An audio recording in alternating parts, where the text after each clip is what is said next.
Bienvenidos a su espacio digital, Nuestros Derechos. Muchas gracias al Día Global Iquique Posada por permitirnos compartir con ustedes.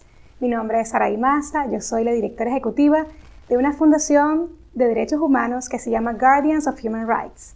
En esta oportunidad estaremos hablando acerca del artículo 8 de la Declaración Universal de Derechos Humanos, que dice que la ley protege tus derechos humanos.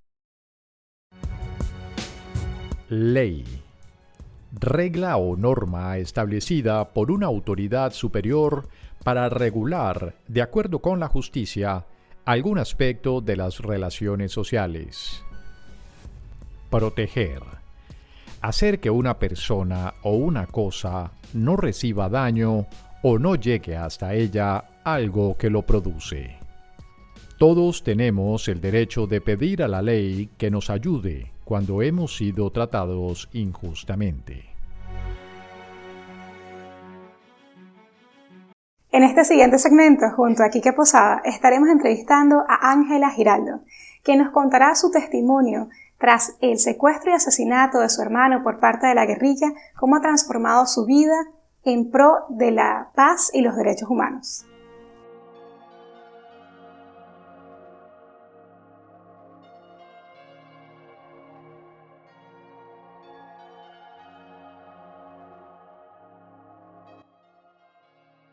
Queridos amigos de Nuestros Derechos, una vez más con ustedes, con esta misión de traer perspectivas y ampliar un poco la divulgación de lo que son los derechos humanos, ¿no? y comprender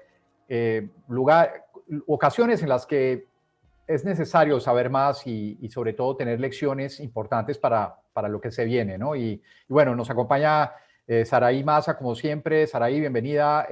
Estamos ante una mujer de hierro, una mujer que nos va a dar muchas lecciones sobre la lucha de los derechos humanos, la justicia y también el perdón y cómo a través de la comprensión, ¿no? de lo que es la resiliencia y todo esto es posible sacar adelante un proyecto tan bonito como el que está manejando. Me refiero a Ángela Giraldo Cadavid, que nos atiende a esta hora desde un lugar de Europa. Está conectada con nosotros. Saraí, estuviste mirando un poquito de su historia, una historia de vida increíble. Sí, Ángela, de verdad que te admiro muchísimo. Queremos de verdad darte ese reconocimiento por todo tu trabajo y lo que has luchado, que es inmensamente duro. Nos gustaría que nos contaras acerca de tu historia. Bueno, Quique y Saraí, muchísimas gracias por la invitación y también los felicito por este programa que ustedes realizan. Realmente es importante conocer lo que le sucede a otras personas porque eso nos sirve para ejemplo pues en la vida de cada uno de nosotros. Pues lamentablemente mi hermano Francisco Javier fue secuestrado por la FARC el 11 de abril de 2002. Estuvo 5 años en cautiverio, 5 años y medio. Y luego de 5 años y medio en situaciones muy lamentables porque ellos estaban en la selva, los familiares de mi hermano era uno de los diputados del Valle del Cauca, secuestraron 12 diputados en la Asamblea de Cali, en pleno centro de Cali, y a estos diputados se los llevaron para la selva. Los familiares no teníamos conocimiento de la situación de ellos, no sabíamos si estaban vivos, si estaban muertos, en qué condiciones de salud estaban. Recibimos algunas pruebas de supervivencia que eran demasiado espaciadas. Entonces, durante esos periodos de tiempo en que no teníamos pruebas de supervivencia, circulaban un mundo de rumores y siempre decían que estaban enfermos, que había muerto uno, que se habían fugado, que los habían matado, que tal, muchísimas cosas horribles. Y finalmente, pues luego de 5 años y medio, la FARC los asesina con tiros de gracia a 11 de los 12 diputados. Eso fue el 18 de junio de 2007 y solamente sobrevivió uno de ellos. Así que pues fueron 5 años y medio de mucho sufrimiento, de mucho dolor, de tratar de buscar todas las formas posibles para que ellos salieran libres. Y finalmente, pues el 18 de junio terminan todas las opciones que nosotros teníamos para volverlos a recibir en nuestros hogares sanos y vivos y libres, y finalmente pues terminan asesinados. La historia de Colombia es una historia de conflicto de más de 50 o 60 años que ha hecho que muchas veces los mismos colombianos nos hayamos convertido en indolentes, un poco insensibles ante la repetición de noticias de violencia. Y eso es una de las cosas que tú más has querido traer a la atención, ¿no? Cómo es importante no dejarnos ganar por esa sensación, ¿no? De que es normal, de que era habitual escuchar todo esto y sacar adelante pues estos proyectos que tú has hecho durante estos años para volver a humanizar, ¿no? Todo este conflicto. Tu vida cambió intempestivamente, eras una exitosa odontóloga y dejaste todo eso, lo que para muchos es una vida normal, tranquila, una ciudad como Cali, que es, bueno, una ciudad agradable para vivir, pero todo cambió para ti y tomaste como causa de vida, ¿no?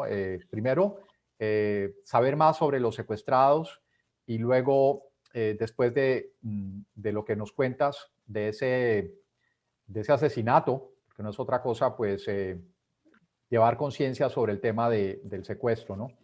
Entonces, cuéntanos un poco ese proceso de tomar las riendas, ¿no? De estudiar sobre todo sobre política, porque surge en ti una necesidad de saber cómo funciona la política y el poder para ver qué puedes hacer desde allí. Sí, Quique, bueno, el secuestro de los diputados fue el 11 de abril de 2002. En esa época, pues yo era odontóloga, ortodoncista, me iba muy bien. No, nunca había tenido curiosidad por los temas políticos ni por el conflicto armado colombiano. O sea, yo estaba apartada de esos temas. Mi papá toda la vida fue político, pero digamos que mi mamá quiso que nosotros nos apartáramos de eso y fue Francisco, mi hermano, que en contra de la voluntad de mis papás, pues terminó metido en política. Francisco lanza este movimiento como un movimiento juvenil de la universidad. Él está estudiando Derecho y fueron sus compañeros de la universidad que lo motivan para que se lance a la asamblea, y Francisco pensaba que no iba a quedar diputado porque él nunca había hecho política y finalmente la finalidad de él era buscar cómo se cambiaban las costumbres politiqueras para hacer un cambio en las costumbres de los políticos en Colombia. Y queda diputado, yo creo que por esa misma razón era una persona carismática, que no iba con un discurso político preconcebido y que tenía un interés genuino. Francisco era una persona muy generosa, tenía un corazón gigantesco y eso se dejaba ver en sus intereses. Entonces yo creo que la gente percibía ese don de gente y ese desinterés de Pacho por los temas políticos y ese interés tan grande por las necesidades de las personas. Entonces mi hermano queda diputado y finalmente pues es secuestrado, y ese día, recuerdo, era un jueves y yo había cancelado la consulta en mi consultorio de ortodoncia porque me estaba indispuesta, y me llama, ese día me alcanza a llamar Francisco y me dice: Ángela, no te preocupes que estoy bien. Entonces le dije: ¿pero de qué me hablas? Entonces me dice: voy en una buseta. Me dijo: ¿no has escuchado noticias? Y le dije: no, ¿qué pasó?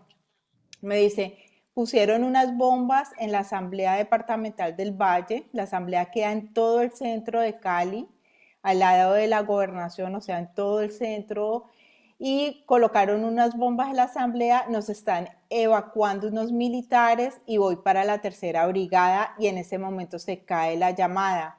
Minutos más tarde me llama un primo y me dice, Ángela, tu hermano está secuestrado. Entonces le dije, no, mi hermano lo están evacuando y él está bien y yo acabo de hablar con él. Me pregunta, ¿qué te dijo? Que iba con unos guerrilleros, con unos militares para la tercera brigada. Me dice, Ángela, no, esos no eran militares, eran guerrilleros de la FARC y tu hermano está secuestrado. Entonces, pues fue un impacto durísimo en ese momento. Mis papás estaban en Australia de vacaciones. Mis papás, los dos, toda su vida fueron muy trabajadores. Mi mamá fue magistrada y ya estaba jubilada. Mi papá siguió por la línea política, abogado.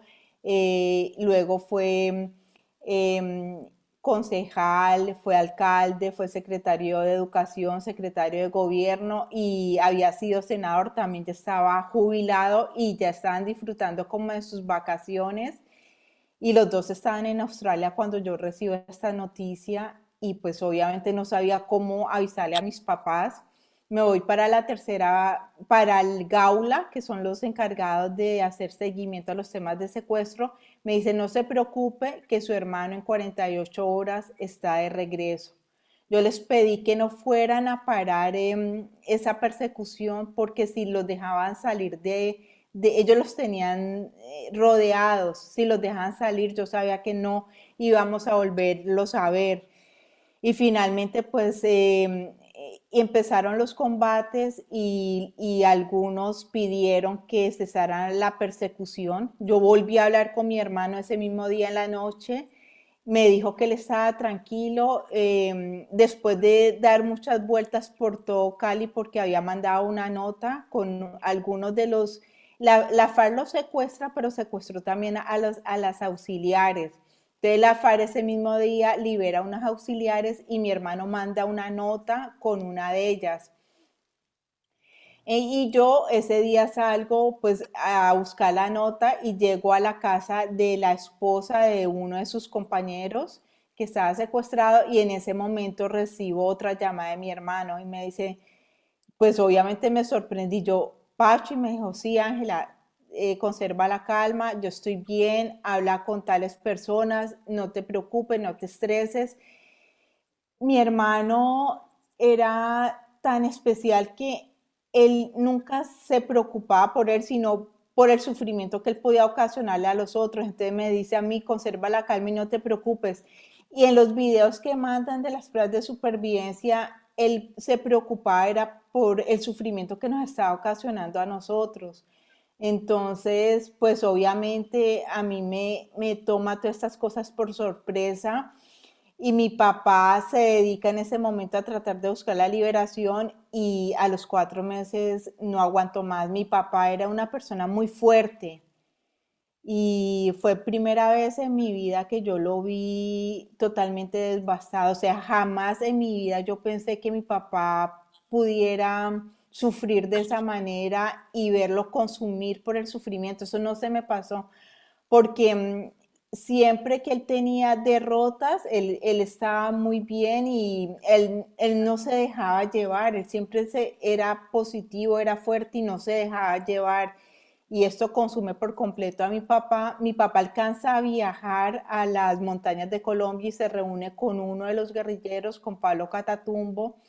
Y Pablo Catatumbo lo llevan con permiso del presidente de la República y mi papá logra hablar con este señor y que era uno de los comandantes de la guerrilla y él le dice, mire, nosotros no podemos hacer nada porque su hijo hace parte de los del canje y lo único que podemos esperar es que haya un intercambio de personas de los prisioneros de la FARC por los prisioneros que nosotros tenemos y eso ya no está en mis manos sino en el secretariado de la FARC. Entonces mi papá se dedica a esa lucha, dice, de la única manera lo único que le puedo asegurar es que su hijo va a estar bien siempre y cuando no haya un rescate militar. Por consiguiente, mi papá se dedica a buscar ese intercambio humanitario sin forzar un rescate militar y pues entra en depresión porque se da cuenta que el Estado colombiano no va a ceder frente a las pretensiones de la FARC y la FARC tampoco va a entregar, les va a dar la libertad y finalmente es un pulso de fuerzas en el que ninguno de los dos cede y en el que la vida de los secuestrados se va consumiendo poco a poco. Entonces mi papá muere y pues obviamente yo digo, no puedo dejar a mi hermano allá tirado, lo amo con toda mi alma. Y si Francisco, si yo hubiera sido la secuestrada, mi hermano nunca me hubiera dejado allá tirada. Entonces, yo lo hago con todo el amor del mundo, a conciencia de que mi hermano no tenía por qué estar viviendo esa situación y que tenía que existir alguna posibilidad de sacarlo con vida. Y pues fueron 5 años muy intensos, trabajamos 24 horas, no teníamos vacaciones, nos levantábamos a las 4 de la mañana a poner mensajes por las emisoras porque en las pruebas nos decían que ellos escuchaban esos mensajes y era la forma como ellos podían vivir. Habían unas emisoras de radio que una era Voces del Secuestro de Ervin Hoyos, que era los sábados al amanecer del domingo, y otra era por RCN, La Carrilera, que también era en semana y esa era muy temprano. Entonces en semana madrugábamos todos los días y el fin de semana pues trasnochábamos para poner el mensaje. Lo complicado era que toda Colombia, pues imagínense que de secuestro en estos 5 años, en esa época hubo 21.000 secuestros y todos los familiares estaban poniendo mensajes en la misma emisora, o sea que la línea se mantenía muy congestionada y a veces que uno no lograba comunicarse y cuando uno lograba comunicarse lo podían dejar 1 hora en la línea y tú tenías 3 minutos para mandar un saludo. Y eso era la tarea de todos los días y era hacer marchas y era sensibilizar. Así que fueron 5 años y medio donde la vida se cambió por completo para todos. De verdad que sí, Ángela, es terrible escuchar lo que estás diciendo, pero te entendemos y de verdad la valentía que has tenido es impresionante. ¿Cuántos años tenía tu hermano? Mi hermano en esa época tenía 32 años cuando lo secuestran y lo asesinaron de 37 años. Y pues era una persona con una vitalidad increíble en los videos que ojalá aquí que pues pueda como presentar alguna parte de ellos, siempre manifestaba su intención de regresar vivo. Tenía una fe gigantesca en Dios, o sea, y además todos los diputados hablaban, y todos los secuestrados, no solamente los diputados, todos los secuestrados de Colombia hablan mucho de su fe en Dios. Entonces yo creo que cuando se pierden todas las opciones, lo único que queda para agarrarse de la vida es el tema espiritual.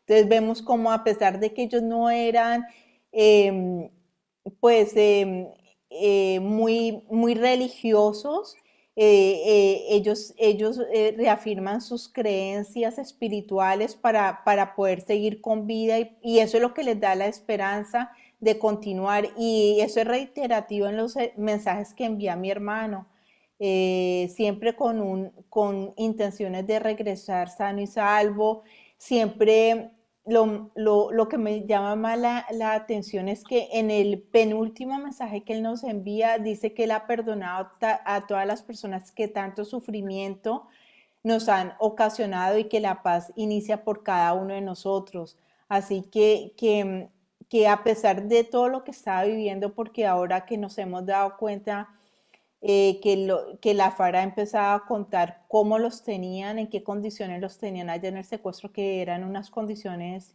horribles. Él tiene la grandeza de perdonar y pues es un ejemplo para todos y yo creo que por eso también nosotros pues nos ha tocado perdonar porque si los que sufrieron todos estos vejámenes fueron capaces, pues uno no puede ser inferior a esa voluntad de ellos del perdón y la reconciliación y la construcción de paz en Colombia. Es Ángela, así, Ángela. las calidades, bueno, ese estado pues produce obviamente, naturalmente, ese tipo de conciencia en una persona que está pasando por eso, pero tú has manifestado en varias ocasiones que estuviste de acuerdo con el proceso de paz, o sea, estabas en pro de esto, pero no de lo que hoy en día es la posibilidad de ocupar cargos públicos por parte de la guerrilla. Amplíanos un poco esa perspectiva, ¿no? De sí al proceso, pero no a lo que está ocurriendo ahora.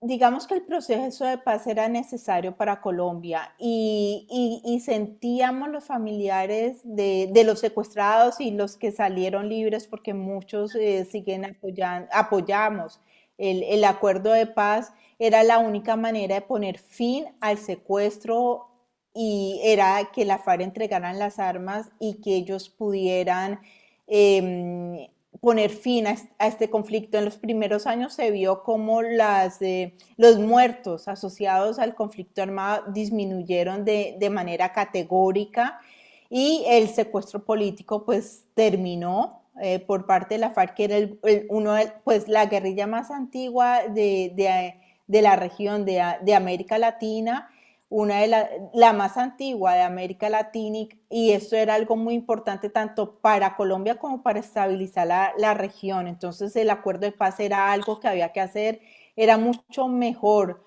un acuerdo así no fuera perfecto, porque es imposible que haya un acuerdo de paz perfecto, pero era mucho mejor ese acuerdo que seguir prolongando la guerra. Entonces en eso estuvimos totalmente de acuerdo. Este acuerdo de paz ha tenido seguimiento de todos los organismos internacionales, pues entre ellos Naciones Unidas, a quien la FARC entregó las armas, y entre ellos también la Corte Penal Internacional. La Corte Penal Internacional se crea en 1998 y los países la firman en el 2002, empieza a regir para todo el mundo. El objeto de la Corte Penal Internacional es que no haya impunidad para los máximos responsables de crímenes de lesa humanidad y de guerra. Entonces, lo que dice la Corte es, cuando se firman acuerdos de paz en conflictos armados internos, los estados pueden dar las amnistías más grandes posibles para quienes han cometido delitos de rebelión. O sea, si ha habido muertes en medio de combates, pues se entiende que estos son muertos que estas personas pues murieron combatiendo, o sea, eran dos grupos que estaban combatiendo y murieron en medio del combate. Si hubo temas de rebelión, se entiende, pues había un conflicto armado. Pero cuando estamos hablando de tortura, de toma de rehenes, de homicidios de personas que están secuestradas, estos son crímenes de lesa humanidad y para ellos no puede haber amnistía. Los crímenes de lesa humanidad deben ser sancionados y deben tener las sanciones más fuertes posibles. Incluso la Corte Penal Internacional habla de recluirlos en prisión, o sea que debe haber privación de la libertad y privación de todos los derechos.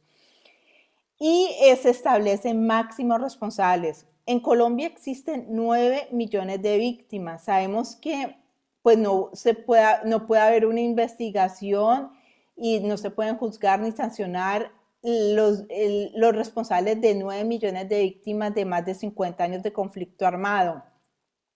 Entonces, ¿qué hace la JEP? La JEP prioriza algunos casos, que son los que ejemplarizan en la totalidad de las víctimas del conflicto armado. Entonces ponen casos que son insignias del conflicto armado, de la crueldad del conflicto armado colombiano, para establecer allí en esos casos los máximos responsables. Entre esos casos queda el caso 01 que maneja la JEP, que es el de retención de personas, de toma de rehenes, es el caso 01. Y en este caso 01, ellos ya imputaron cargos. La JEP empezó a funcionar de hace varios años y el 26 de enero de este año imputó cargos por los criminales, los máximos responsables de esos crímenes, y esos cargos se los imputó a 8 miembros del antiguo secretariado de la FARC. De estos 8 miembros, hay 2 que en la actualidad son miembros del Congreso de la República. Cuando se firma el acuerdo de paz, dentro del acuerdo de paz hay 10 curules para la FARC. Esas 10 curules no dicen para quién son, es para quienes la FARC escojan.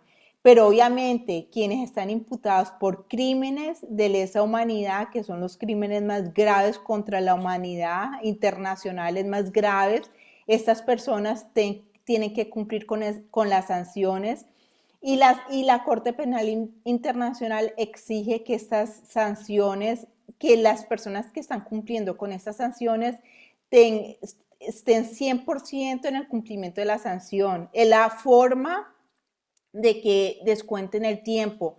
No van a estar en cárceles, van a estar haciendo algunos trabajos, proyectos de reparación a las víctimas, van a estar, digamos, cuidando bosques, reconstruyendo escuelas, centros de salud, carreteras. Esa va a ser como las labores que van a tener ellos, y van a ser de 5 a 8 años máximo. Pero debe ser estrictamente cumpliendo esas labores, y tienen que tener restricción de la movilidad, y tienen que ser en zonas veredales donde hubo el conflicto armado, o sea, no es en Bogotá. Y los congresistas obviamente están en Bogotá. A los congresistas les exigen también dedicación exclusiva al Congreso, y lo único que pueden ser son catedráticos. Entonces yo les pregunto a ustedes, ¿cómo un máximo responsable de un crimen de lesa humanidad, que tiene que cumplir con una sanción por los crímenes que cometió, puede al mismo tiempo ser congresista, estar recibiendo un salario de 42 millones de pesos, que es el salario de los más altos en Colombia? Pues el salario mínimo en Colombia es máximo 800.000 pesos, o sea, no llega ni a 1 millón. Un congresista se gana 42 millones y son máximos responsables de crímenes de lesa humanidad. Por consiguiente, hay incompatibilidad en esto, y la Corte Penal Internacional, pues tarde o temprano se va a meter si se da cuenta que hay impunidad, y pues finalmente el que pierde es el país. Entonces, esa es mi posición. Totalmente comprendido, Ángela, en definitiva. Hay que preguntarle a Saraí qué opina, porque el conflicto venezolano tiene mucha relación con el conflicto colombiano. O sea, uno parece embrión del otro, ¿no? Las injusticias que hemos visto en Venezuela son, o sea, también de quedarnos perplejos. Pero yo creo que lo que Saraí está escuchando hoy sobre las injusticias que se han producido en Colombia también son para quedarse así. Totalmente. ¿Qué opinión te merece eso, Saraí? Sabiendo lo que ha pasado también en tu país, ¿no? Sí, en definitiva, son cosas que no estamos tan acostumbrados en Venezuela. A pesar de todas las injusticias, desgracias, catástrofes que existen en mi país, que también quizás están llevadas bajo un punto de vista más castrista, más del castrocomunismo, y no esta barbaridad que es la FARC y la guerrilla. Pero perdona, Saraí, hay que entender que esa ideología ha estado detrás de lo que pasó en Colombia también. No, por supuesto, pero este tipo de situaciones de secuestro, que bien también existen en Venezuela, nunca se han llevado a una magnificación como la que está narrando Ángela. Sí, es que imagínate, fueron más de 21.000 casos, muchos de ellos encerrados en púas, en alambres de púas. Los metieron, eran como campos de concentración. Los dejaron encerrados en alambres de púa porque eran exmiembros de las fuerzas militares o de la policía, y para que no se fugaran, los metían en cárceles de púas. los dejaban al lado, ahí cuentan ellos mismos, los de la FARC, que los dejaban al lado de las porquerizas, al lado de los puercos, y les dan agua a los cerdos y a los secuestrados no. Cuando necesitaban hacer sus necesidades, no los dejaban solos, los acompañaban, ni siquiera tenían intimidad para hacer sus necesidades. La comida era pues obviamente muy limitada, o sea, no comían carne, o sea, era solamente, no sé qué tipo de comida les daban, pues se tenían que bañar, imagínense que estaban en la selva y muchos les dieron las enfermedades de la selva, les dieron leishmaniasis, no tenían medidas de salubridad ni de sanidad, era totalmente unas condiciones infrahumanas y fuera de eso, cuando hacían cualquier cosa indebida, los castigaban y los dejaban encadenados de pies y cuello, alias el Grillo, que fue el comandante del frente que tuvo en secuestro a mi hermano, este alias el Grillo que se llama Héctor Julio Villarraga. Los mantuvo durante estos 5 años y medio secuestrados y fue el que ordenó que los asesinaran ese 18 de junio. Y él cuenta en medio de la versión libre que da que mi hermano un día se enojó muchísimo porque un compañero de él, pues mi hermano era el más joven de los diputados y uno de sus compañeros, Ramiro Echeverry, tenía una enfermedad y él estuvo pidiendo el medicamento para que se lo dieran porque estaba muy mal, tenía hemorroides y necesitaba un medicamento. Él había sido operado en los días del secuestro y necesitaba el medicamento y el Grillo no se lo daba. Entonces mi hermano en su desespero dijo, bueno, si usted no es capaz de mandar por ese medicamento, yo me voy a conseguir el medicamento. Y el Grillo lo encañonó con un revólver. Y luego lo dejó castigado, amarrado de pies y cabezas amarrados de manos, cuello y pies amarrados en árboles. Entonces, pues fue una tortura permanente.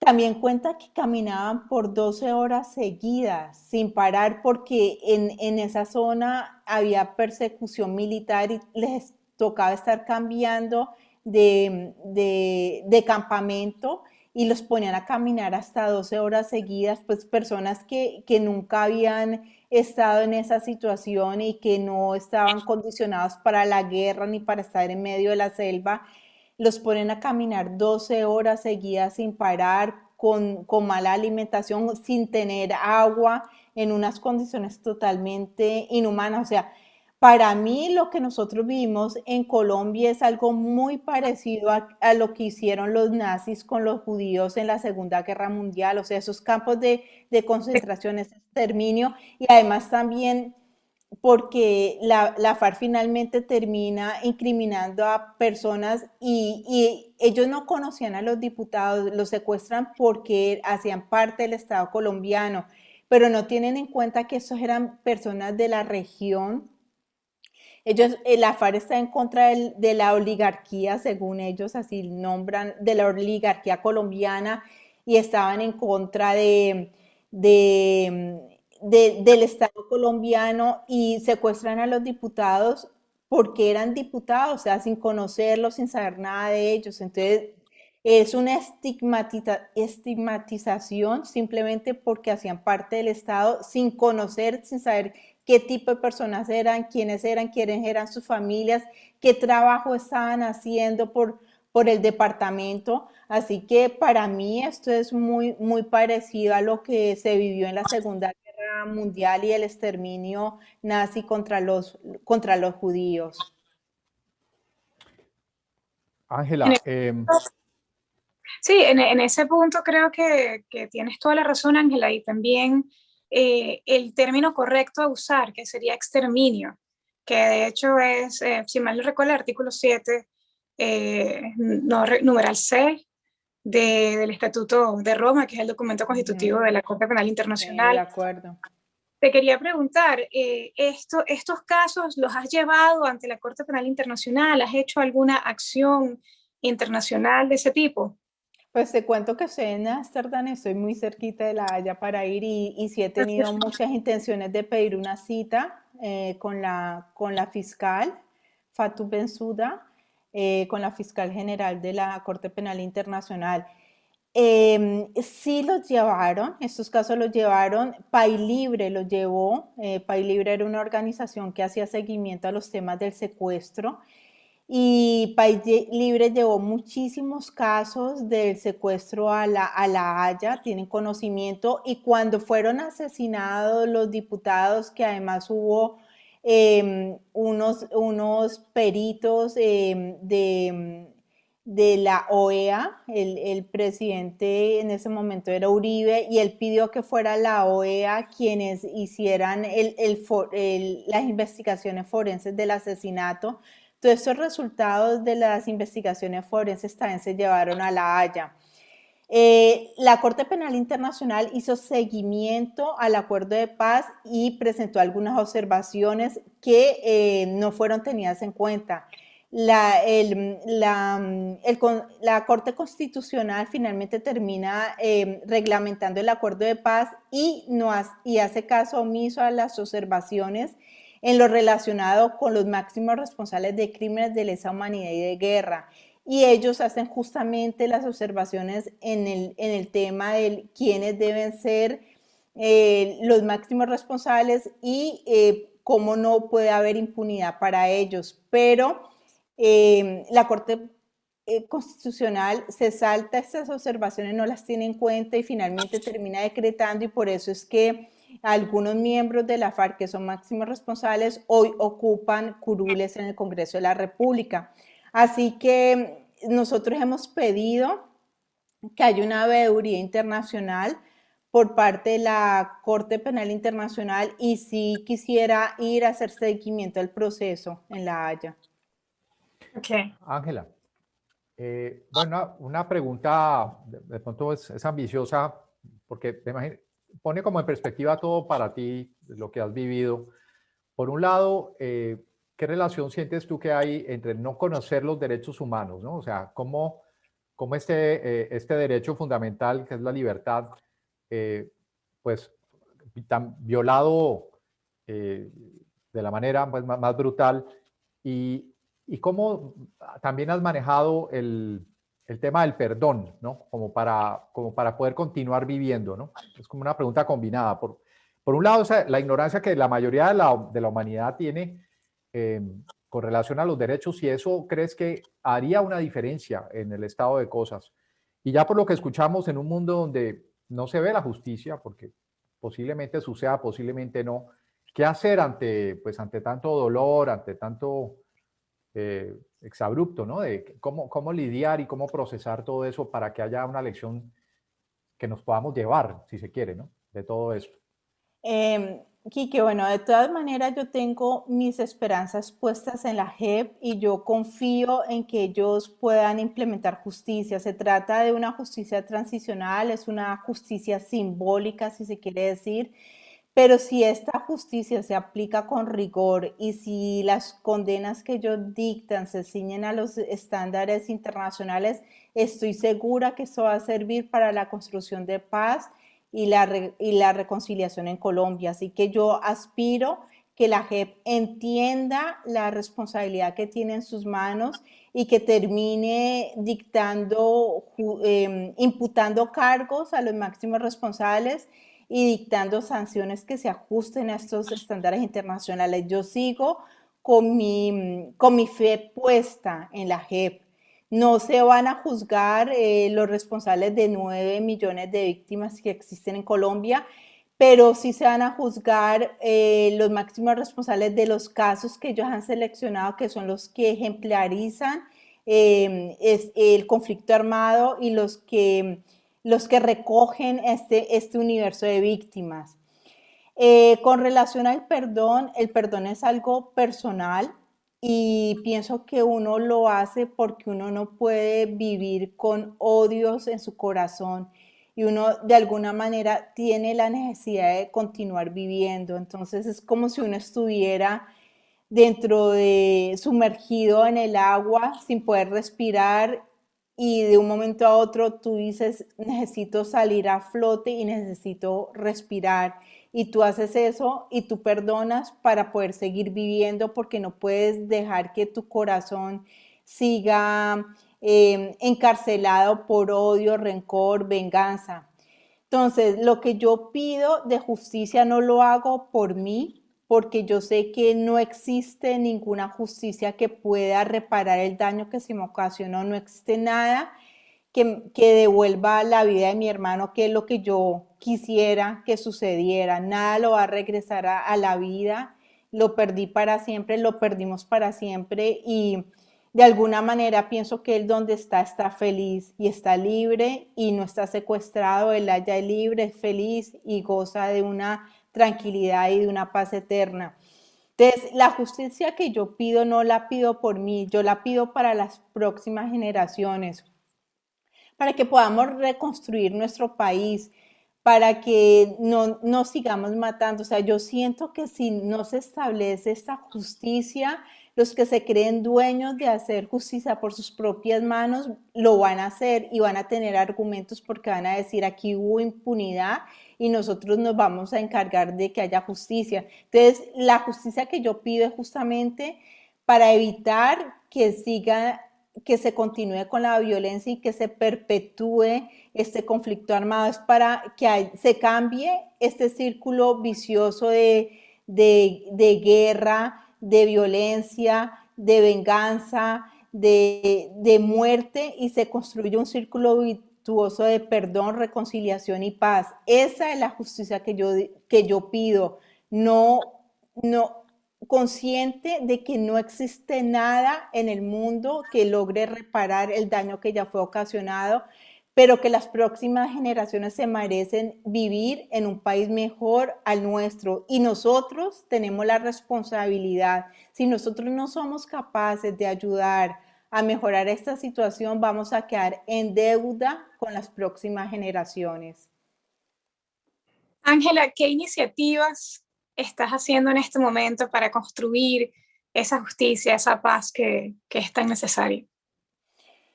Pues digamos que yo en este momento lo que estoy haciendo soy parte de todos los, del sistema que se montó a través del acuerdo de paz, del sistema integral de verdad, justicia, reparación y garantías de no repetición, y he hecho mi contribución a la Comisión del Esclarecimiento de la Verdad, aportando todos los informes de todo el trabajo que se hizo para buscar la libertad de los secuestrados. Todos esos informes con todas las pruebas los he presentado. Igual estoy asistiendo a las audiencias y a las versiones voluntarias que están rindiendo los comparecientes de la FARC frente a la JEP. Y ese es el trabajo que hago por ahora. Estoy pues escribo algunas columnas con las que quiero como ayudar en esta pedagogía que es necesaria para que se entienda por qué el acuerdo de paz, por qué es necesario el perdón, por qué es necesaria la justicia y por qué es necesario reconciliarnos y pasar la página. Entonces digamos que ese es el trabajo que hago desde mis posibilidades. Humildemente, es un trabajo gigante. Quisiera poder hacer más, de verdad. Ángela, pues has estado muy activa porque hemos visto también tus incursiones, has estado en contacto con altos, bueno, personalidades del mundo diplomático, ¿no? Has estado en Naciones Unidas, te vimos allí con Insulza, con Kofi Annan, con toda esta gente. ¿Qué sensación te produce? ¿Sientes que hay efectividad en estas cosas o sientes que es parte de como de más de lo que es no sé si llamarle politiquería o tú sientes que sí es efectivo intentar hacer algo en estos estamentos?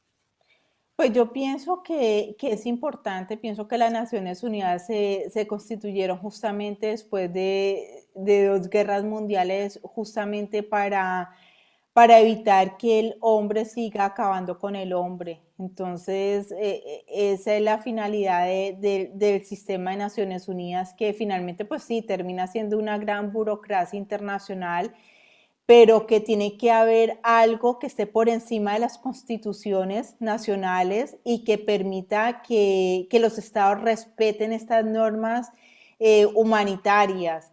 Entonces, yo sigo creyendo en que esto tiene que servir y sigo tocando puertas y pues yo pienso que tantas personas que se han perdido en la humanidad y tantos esfuerzos que se han hecho para evitar que el hombre extermine a los seres humanos, tiene que conducir a algo.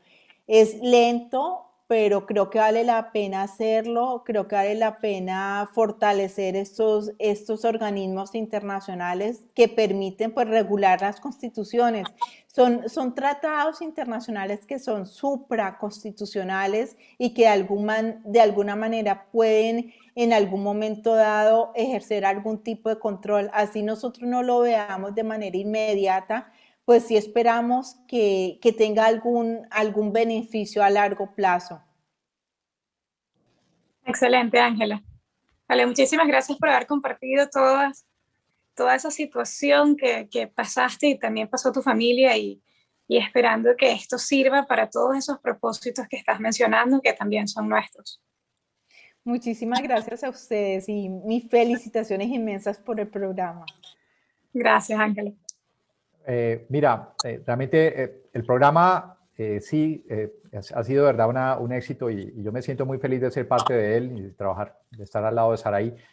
Pero de verdad que desde que comenzamos hemos tenido la oportunidad de conocer personas excepcionales que han tenido que vivir por decisión. Uno dice en qué lugar, ¿no? Se deciden las cosas del mundo, pero que han tenido que enfrentar situaciones muy, muy complicadas para el promedio, ¿no? De lo que puede un ser humano. Tú eres una de ellas, toda tu familia. Queremos enviarles a todos los que hacen parte y han sido parte de tu historia, pues nuestro apoyo, nuestra admiración por todo lo que han pasado y que siguen allí manteniendo la fe, ¿no? Y tú encabezando eso. Me parece que es una historia que tiene que conocerse. Ojalá a través de este programa y que lo sigas haciendo porque lo que tú has vivido va a servir para que la humanidad sea mejor. Entonces, sé que cuesta mucho a veces entenderlo y sobre todo la pérdida de un hermano. Pero estoy seguro que Francisco está muy orgulloso de ti, Ángela. Muchísimas gracias, Quique y Saraí. Muchísimas gracias por la solidaridad inmensa y por el compromiso que tienen con los derechos humanos, con la paz, con la reconciliación y con tratar de poner un granito de arena para que haya un mundo mejor para todos.